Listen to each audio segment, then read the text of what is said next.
রহমতুল্লাহি ওয়া বারাকাতুহু। নাহমাদু ওয়া নুসাল্লি আলা রাসূলিহিল কারীম। আম্মা বা'দ।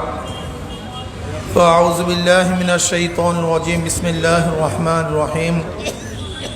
ইন্নাকা লা'আলা খুলুকিন আযীম।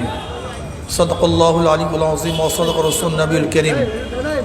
আল্লাহুম্মা সাল্লি আলা মুহাম্মাদ ওয়া আলা আলি মুহাম্মাদ। ঈশা ছাত্র আন্দোলন বরিশাল মহানগর কর্তৃক আয়োজিত আজকে নগর সম্মেলনের সম্মানিত সভাপতি, দিগার ওলামায়ে কেরাম, সর্বস্তরের ছাত্র ভাইয়েরা আমার, ঈশা ছাত্র আন্দোলন সাহাবাদের অনুসরণ।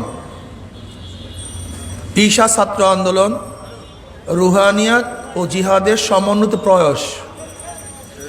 এটা হলো ঈশা ছাত্র আন্দোলনের মূল স্লোগান। রুহানিয়াত ও জিহাদ শব্দের অর্থ আন্দোলন। রুহানিয়াত শব্দের অর্থ আত্মশুদ্ধি, চরিত্র গঠন। কেন এই দুইয়ের সমন্বয়ের প্রয়োজনটা কি? রুহানিয়াত ও জিহাদের সমন্বিত প্রয়াসের প্রয়োজনটা কি? যদি রুহানিয়াত ব্যতীত আন্দোলন হয়, সে আন্দোলনের ভিত্তিতে মানুষ মুক্তি পাবে না, মানুষের কল্যাণ হবে না, স্লোগানের সাথে বাস্তবতার মিল থাকবে না।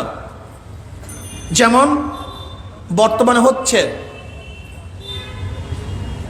আমাদের দেশের শাসক স্বাধীনতার পর থেকে এই পর্যন্ত যারা শাসন করেছেন তারা মানুষকে অনেক আশ্বস্ত করেছে, ইশতেহারের মধ্যে অনেক বক্তব্য দিয়েছে, লেকিন বাস্তবতা সম্পূর্ণ শূন্য, বাস্তবায়ন হয় নাই। এর মূল কারণটা কি? দেখেন, যদি অভিজ্ঞ একজন ড্রাইভার, যার মধ্যে জ্ঞান নাই, যার মধ্যে স্টিয়ারিং ধরার মতো অভিজ্ঞতা নাই, এরকম একজন যদি ড্রাইভার স্টিয়ারিং ধরে, তাহলে নিজেও ক্ষতিগ্রস্ত হবে, যারা তার অনুসরণ অনুকরণ তার গাড়িতে আরোহণ করবে তারাও ধ্বংস হবে। একজন কৃষক যদি সে যোগ্যতা অর্জন ব্যতীত নাঙ্গল ধরে, তাহলে ফালটা নিজের পার মধ্যে ঢুকবে, গরুর পার মধ্যে ঢুকবে। একজন মাঝি যদি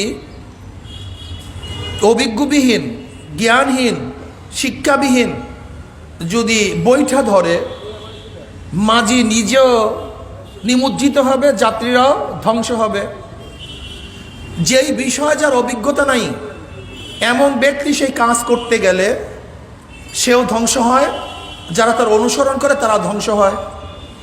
ঠিক তদ্রূপ এই দেশ যারা চালাবে, দেশে যারা কর্ণধার হবে, তাদের মধ্যে যদি যোগ্যতা না থাকে আর দেশের স্টিয়ারিং তারা ধরে, তাহলে নিজেও ধ্বংস হবে, দেশকেও ধ্বংস করবে।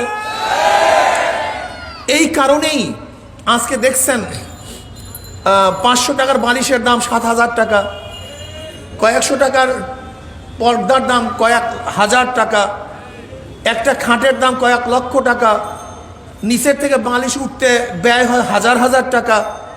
আজকে রডের পরিবর্তে বাঁশ দেয়া হয়। আজকে উদ্বোধন করার আগেই ব্রিজ ভেঙে যায়, রাস্তা কমপ্লিট করার আগেই পিছন থেকে আবার রাস্তা ভাঙ্গা শুরু হয়ে যায়। আজকে এই 10 বছরে বাংলাদেশ থেকে শুধু দুর্নীতি হয়েছে 10 লক্ষ কোটি টাকা। শুধু দুর্নীতি হয়েছে 10 লক্ষ কোটি টাকা। ধর্ষণের কোনো অভাব নাই। কত যে ধর্ষণ হয়েছে যা মিডিয়াতে আসে নাই, যা মিডিয়াতে আসছে তা গণনা করা সম্ভব না। ইদানিং এক আলোচিত অনুষ্কা দিফান নতুন ভার্সন আসছে, নতুনভাবে আলোচিত, এরকম বহুত আলোচনা হয়েছে নতুনভাবে। অথচ দেখা যায় আমাদের দেশে কিছু জ্ঞান পাপী বুদ্ধিজীবীরা তারা কি বলতেছে যে যৌন চর্চা না থাকার কারণে, যৌন শিক্ষা না থাকার কারণে এই ঘটনা ঘটছে। আমি বলবো যারা যৌন শিক্ষা দিয়েছ তাদের কারণে এই ঘটনা ঘটছে। আমি মনে করি আজকে দিফানের দোষ, তার বিচার হওয়া উচিত, কোনো সন্দেহ নাই। দীপান একজন দোষী, কোনো সন্দেহ নাই। কিন্তু যে যুবতী মেয়েটা ঘরের থেকে তার সাথে ঘরে যাওয়ার মতো সম্পর্ক ব্যতীত দীপানের ঘরে গেছে, সেই মেয়েটার কি কোনো দোষ নাই? সে কি দোষী না? যাদের উৎসাহর কারণে যারা উৎসাহিত করছে ওই মেয়েটাকে দীপানের ঘরে যাওয়ার জন্য, আমরা মনে করি তারাও দোষী। যারা বইতে লিখেছে যে সম্মতিতে যদি কোনো যুবক যুবতী যৌন কর্মে লিপ্ত হয় তাহলে তারা দোষী না, এই কথা যারা লিখছে, এই বই যারা ছাপিয়েছে, এই বই যারা অনুমতি দিয়েছে, যেই সরকারের আমলে এই বই লেখা হয়েছে, সবাই দীপানের দোষে দোষী। শুধু দীপান একা দোষী নয়, দীপান একা দোষী নয়, এই বই যারা অনুমতি দিয়েছে, যাদের সরকারের আমলে দিয়েছে, যারা পাঠ্যপুস্তকে অংশগ্রহণ করেছে, তারা সবাই এই দোষে দোষী। শুধু তাই নয়, আমাদের দেশে সেই বাবাকে এবং মাকে হত্যা করার মতো ঐশীও তৈরি হয়েছিল। এদের কারণেই আজকে হাজারো যুবক সমাজের, লক্ষ যুবক সমাজের চরিত্র ধ্বংস হয়ে গেছে। আজকে হাজারো বাচ্চা যুবকরা তারা নেশাগ্রস্ত হয়ে গেছে। আজকে হাজারো যুবকরা তারা মদ পানে সবসময় লিপ্ত থাকে। তারা আজকে ধর্ষণের সেঞ্চুরি পালন করে, আর সেঞ্চুরি পালন করার পরেও যারা তাদেরকে প্রশংসা করেছে, প্রশংসিত করেছে, আমি মনে করি তারা সবাই এই দোষে দোষী। প্রিয় ভাইয়েরা আমার, ছাত্র ভাইয়েরা আমার, এর জন্য ঈশা ছাত্র আন্দোলন তারা রুহানিয়ত জিহাদের সমানত প্রয়াস। তারা মনে করে যেরকম মাদার গাছের থেকে আমের আশা করা যায় না, 2 নম্বর জমিতে 1 নম্বর ফসল হয় না, 2 নম্বর উস্তাদের কাছে 1 নম্বর ছাত্র গড়ে না, ঠিক 2 নম্বর নেতার দ্বারাও দেশ 1 নম্বর হতে পারে না। এই জন্য ঈশা ছাত্র আন্দোলন কি চায়? আগে 1 নম্বর নেতা গঠন করবে, তাদের ভিত্তিতে দেশকে 1 নম্বর করবে। ঈশা ছাত্র আন্দোলন 1 নম্বর যোগ্যতা সম্পন্ন কিছু নেতা তৈরি করতে চায়, যারা চুরি করবে না, ধর্ষণ করবে না, যাদের হাতের মধ্যে মদ স্পর্শ করে নাই, যারা কোনোদিন গাঁজা এবং ইয়াবার কলকি হাতে ধরে নাই, যারা অবৈধ অস্ত্র হাতে নেয় নাই, যারা খুন করে নাই, অবৈধ রক্ত তাদের হাতের মধ্যে নাই, যারা জুলুম করে, অত্যাচার করে নাই, যাদের চরিত্র নিরঙ্কুশ ভেজাল মুক্ত, এমন এক দিনের নেতা ব্যতীত দেশ কোনোদিন 1 নম্বর হতে পারে না। যারা খুনি, লুটেরা, যারা ধর্ষক, যাদের হাতের মধ্যে জুলুম এবং খুনের রক্ত, যারা অবৈধ টাকার পাহাড় করেছে, তাদের মাধ্যমে দেশ কোনোদিন 1 নম্বর হতে পারে না। ঈশা ছাত্র আন্দোলন কি চায়? একদল ছাত্র সমাজকে ফেরেশতাতুল্য আদর্শ দিয়ে গঠন করতে চায়, যাদের ভিত্তিতে দেশ দুর্নীতিমুক্ত হবে, যারা গাঁজা ইয়াবা পান করবে না, যারা ঘুষ গ্রহণ করবে না, সুদ গ্রহণ করবে না, তারা করবে না খুন, তারা ধর্ষণের কাছেও যাবে না, যারা আদর্শ এবং চরিত্র লালন করবে। এটি ঈশা ছাত্র আন্দোলনের কাজ। প্রিয় ছাত্র ভাইয়েরা আমার, বর্তমান দেশের অবস্থা কত করুণ যা চিন্তাও করা যায় না, আপনি চিন্তাও করতে পারবেন না। আজকে প্রতিষ্ঠানগুলি কি অবস্থায় পুষছে চিন্তাও করা যায় না। চরিত্র সর্বনিম্ন অবস্থায় চলে গেছে, সবার চরিত্র, যে যেখানে আসি না কেন আমাদের চরিত্রের মধ্যে ধর চলে আসছে। এর জন্যই আমাদের বাংলাদেশের স্থপতি শেখ মুজিবুর রহমান সাহেব বলেছিলেন, সবাই পেয়েছে স্বর্ণের খনি, কেউ পেয়েছে তৈলের খনি, আর আমি পেয়েছি চোরের খনি। 7.5 কোটি বাঙালি 8 কাঠি কম্বল, কই আমার কম্বলটা পাই না, সেটা চুরি হয়ে গেছে। শেখ সাহেব কি বলেছেন? আজকে যারা কৃষক, যারা শ্রমিক, যারা জেলে, যারা তাঁতি, তাদের অর্থ দিয়েই আজকে প্রশাসনে টাকা দেওয়া হয়, যারা চাকুরিজীবী তাদেরকে টাকা দেওয়া হয়।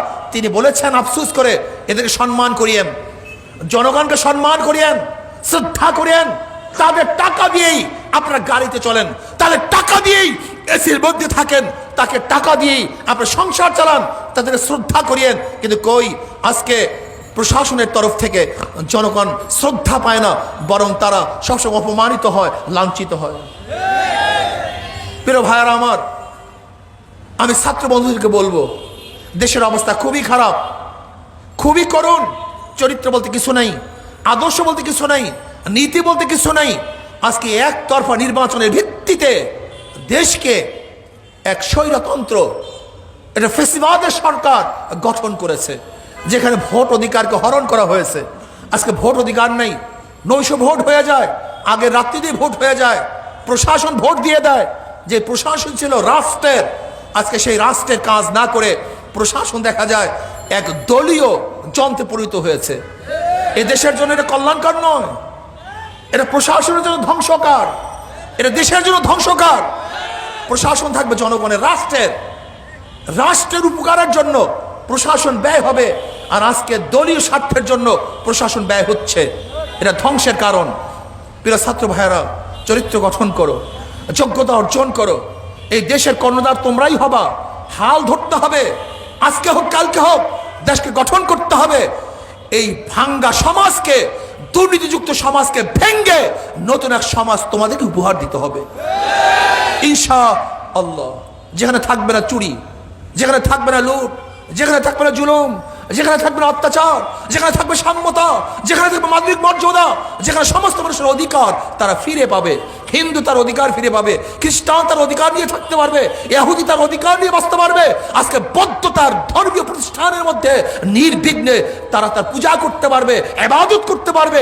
এমন এক রাষ্ট্র গঠন করতে চাই, যেই রাষ্ট্রের মধ্যে হিন্দু, বৌদ্ধ, খ্রিস্টান, মুসলিম, গরিব, দুঃখী, মেহনত মানুষ সবার অধিকার সমান থাকবে, তারা বাংলাদেশের নাগরিক হিসেবে বসবাস করবে। এমন এক সমাজ আমরা উপহার করতে চাই, উপহার দিতে চাই, যেখানে গরিব, দুঃখী, মেহনত মানুষ, জেলে, তাঁতি, কামার, মজদুর, ঋষি, চামার, মুসি, একেবারে আপ টু লেভেল থেকে লোয়ার পর্যন্ত সমস্ত মানুষের অধিকার তারা ফিরে পাবে।